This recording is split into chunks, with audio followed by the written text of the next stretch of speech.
This is the most common mistake made in the trading world, and it's the one that causes the most people to get stopped out. Here, for example, many people see that we're in a downtrend, rightly so, but most of them say, okay, I think it's starting to retrace because everyone trades like that based on I think. And so what happens? They go and buy as soon as they see a little rejection and say, okay, I'll catch the retracement.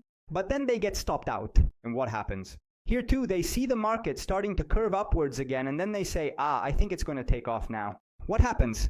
That again, they get stopped out and rack up a ton of stop losses because they're trying to trade based on I think so. Now it's going to move, I think it's going to do this. The market doesn't move based on what you think. You need more concrete confirmations that give you statistics, mathematics. Trading is mathematics, it's market probability. For example, here we are in a downtrend. Same thing, a high, then a lower low.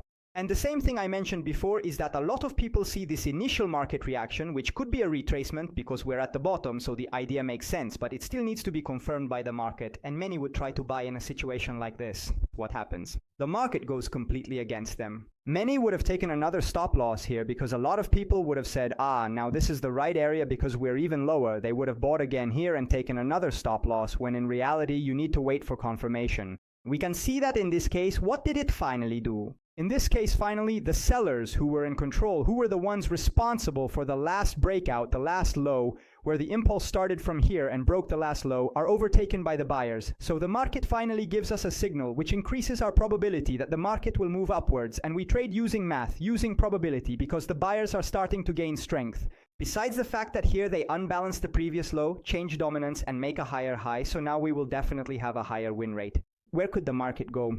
To test the last sell candle before the buy, which is where they changed dominance and unbalanced us, so this could be an entry, with the stop loss below the rejection of the candle we've selected. Take profit without overdoing it. We know that in terms of macro structures, this is the general low, and even though we're on EM30 here, it's clearer on AH1 or IH2, on higher time frames like these. There could be a retracement throughout the entire extension, so I won't exaggerate with the take profit. So even here, I'll close at the end of this structure that the market has left open for us.